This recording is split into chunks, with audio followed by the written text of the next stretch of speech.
नमस्कार दोस्तों, inspired man YouTube channel में आपका स्वागत है। इस कहानी को अंत तक सुनिए क्योंकि यह कहानी आपकी जिंदगी को बदलने वाली है। एक गांव में एक किसान रहता था जिसका नाम मोहन था, जो हमेशा मस्त रहता था। उसके चेहरे पर कभी किसी बात की उदासी नहीं होती और ना वह कभी चिंतित दिखता। एक बार गांव में भयंकर तूफान आया।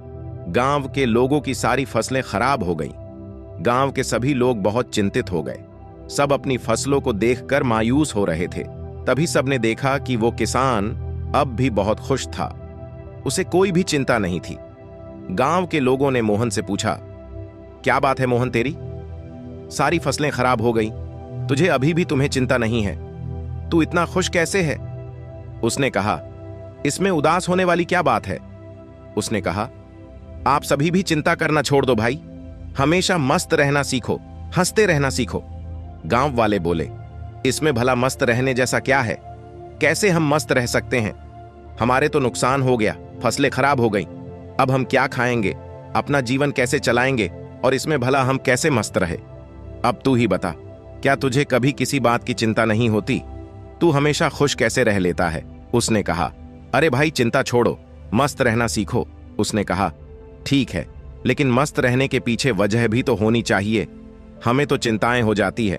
उसने कहा, हर चीज की चिंता, जिम्मेदारियों की चिंता हम बच्चे थोड़े हैं कि हमेशा खुश रहे। 15 साल के बाद उनको भी चिंताएं घेर लेती है। अब तो चिंता ही चिंता है। मेरे बच्चों को पढ़ाई की चिंता है, उनके करियर की चिंता है, उनके फ्यूचर की चिंता है। मुझे उन बच्चों की खाना पीना और बाकी सारी घरेलू चीजों की चिंता है। तो भला इंसान को कैसे खुश रहे? उसने कहा, खुश रहना एक कला है और मस्त रहना अपने आप में यह सोच है। गांव वालों ने बोला, तो क्या तुम हमें यह कला सिखा सकते हो कि हम भी हमेशा खुश और मस्त कैसे रह सकते हैं? उसने कहा, हां, मैं तुम्हें एक मजेदार कहानी सुनाता हूं। ध्यान से सुनो। बचपन की बात है। मैं अपने पिता के साथ एक बार जंगल के रास्ते से शहर जा रहा था क्योंकि हमें फसलों को बेचनी थी। क्योंकि उस समय मेरे पिताजी काफी परेशान रहते थे। घर में बिल्कुल भी धन नहीं बचा था। अब तो फसलों को बेचना ही आखिरी हल था। जंगल जाते जाते शाम हो गई और जंगल में काफी अंधेरा हो गया। रास्ता तो दिख नहीं रहा था। उस दिन भी ऐसे ही आंधी आई थी। तब तक हमारी बैलगाड़ी का पहिया जमीन में ठस गया और हम वहीं फंस गए। पापा ने पहिया बहुत निकालने की कोशिश करी, लेकिन वो निकला ही नहीं। अंत में थक गए, हम हार गए। हमें कोई रास्ता नहीं दिखाई दिया। अब हम भूख प्यास से परेशान होने लगे और हमें डर लगने लगा। मैंने पापा से कहा, पापा मुझे बहुत डर लग रहा है। पापा ने कहा, चिंता की कोई बात नहीं, मैं तेरे साथ हूं। तू क्यों चिंता कर रहा है? लेकिन उनके कहने से मुझे कोई असर नहीं हुआ और मैं डरने लगा क्योंकि जंगल की बहुत आवाज आ रही थी और वो जंगल बहुत ही वीराना था। पापा ने कहा, डरते नहीं हैं। काफी प्रयास करने के बाद हमने फैसला किया कि आज रात हम यही बिताएंगे। सुबह जैसी होती है फिर हम बैलगाड़ी को निकालने की कोशिश करेंगे, फिर देखते हैं क्या करना है। लेकिन बात सुबह की नहीं थी। बात यह थी कि आखिर अब रात को खाएंगे क्या, क्योंकि हमारे पास जितना भोजन था हमने रास्ते में खत्म कर दिया था। हम दोनों बैठकर कुछ सोच ही रहे थे। तभी एक कुटिया दिखाई दी जिसमें से प्रकाश की रोशनी आ रही थी। पापा ने बोला, तुम यहीं पे रुककर आराम करो, मैं अभी कुछ देखता हूं, शायद कोई मदद के लिए उपाय मिल जाए। पापा फिर चले गए और मैं वहीं पे बैठ के डर के मारे रोने लगा। काफी देर बाद पापा एक महात्मा के साथ आते हुए दिखाई देते हैं। वो महात्मा 12 ही दिव्य दिख रहे थे।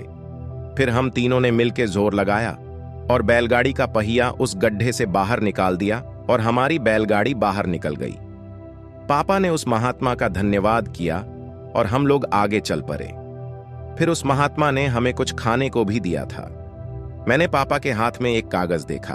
मैंने पूछा, वो क्या है? लेकिन पापा ने उसके बारे में कुछ भी नहीं बताया। अब हम आगे चलने लगे। पापा ने बताया नहीं कि महात्मा ने हाथों में क्या दिया था। मैंने उनसे फिर पूछा कि पापा हाथ में क्या है? उन्होंने बोला, कुछ नहीं है, ये तेरे काम की चीज नहीं है। धीरे धीरे काफी समय गुजर गया और हम निकल गए। काफी वक्त गुजर जाने के बाद मैंने पापा से पूछा, पापा उस पत्र में ऐसा क्या था कि जो आप मुझे बताते नहीं? तब पिताजी ने कहा, जब मैं इस दुनिया में नहीं रहूं तो मेरे मरने के बाद तुम उस पर्चे को खोलना, लेकिन एक बात और याद रखना, उस पर लिखी बातों को तुम जीवन भर याद रखना और कभी भी भूलना मत। उसने कहा, ठीक है पापा। अब काफी समय गुजर गया। गांव के लोगों ने मोहन से पूछा, सब ठीक तो है, लेकिन हमें चिंता क्यों ना हो? हमें तो चिंता होगी ना, हमारी फसलें खराब हो गईं। मोहन ने कहा, क्या तुम फसलों को ठीक कर सकते हो? उसने कहा, नहीं। मोहन ने पूछा, क्या तुम दिन को रात बना सकते हो? उसने कहा, नहीं। उसने पूछा, क्या तुम हवाओं को रोक सकते हो? उन्होंने कहा, नहीं। उसने फिर पूछा, क्या तुम बारिश करवा सकते हो? सबने कहा, नहीं भाई नहीं, हम कुछ नहीं करवा सकते। हम भगवान हैं क्या जो ये सब करवा सकते हैं? तब उसने कहा, जब तुम्हारे हाथ में कुछ है ही नहीं तो तुम भला चिंता करके क्या पाओगे? सारे किसान सोच में पड़ गए कि यार, बात तो सही कह रहा है, इसमें भला ज्यादा चिंता करके क्या होगा। तब मोहन ने कहा, जब हमारे हाथ में कुछ है ही नहीं तो फिर हम चिंता करके क्या करेंगे? इसीलिए मस्त रहना सीखो और मस्त रहने की आदत डालो, तभी तुम्हारे जीवन में खुशियां आएंगी। तब सब किसान ने कहा, लेकिन उस पत्र में ऐसा क्या लिखा था? क्या तुमने पिता के जाने के बाद उसे खोलकर नहीं देखा? उसने कहा, हां, पिता के मरने के बाद मैं बहुत अनाथ हो गया था।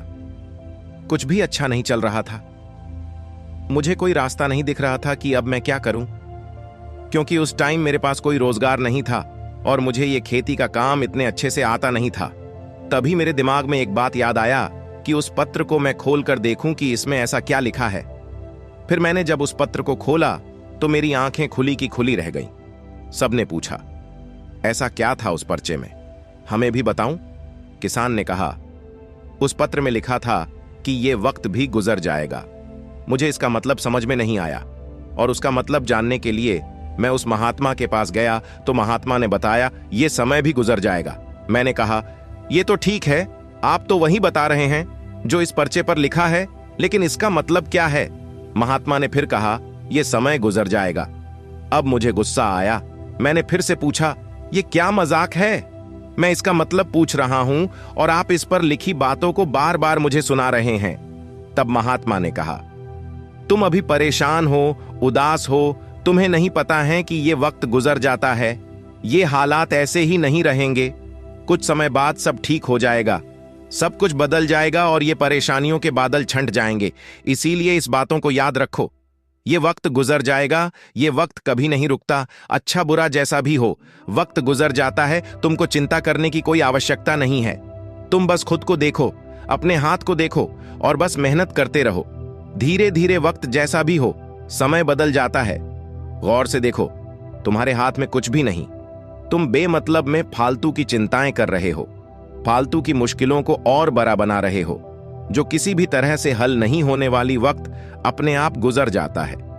इसीलिए जो तुम्हारे हाथ में है ही नहीं, उसे भला चिंता करके क्या मिलने वाला है। इंसान को चाहिए कि वो सब्र रखे हर वक्त में, हर परिस्थिति में, क्योंकि जिसके पास सब्र नहीं वो कभी भी चैन से जीवन जी ही नहीं सकता।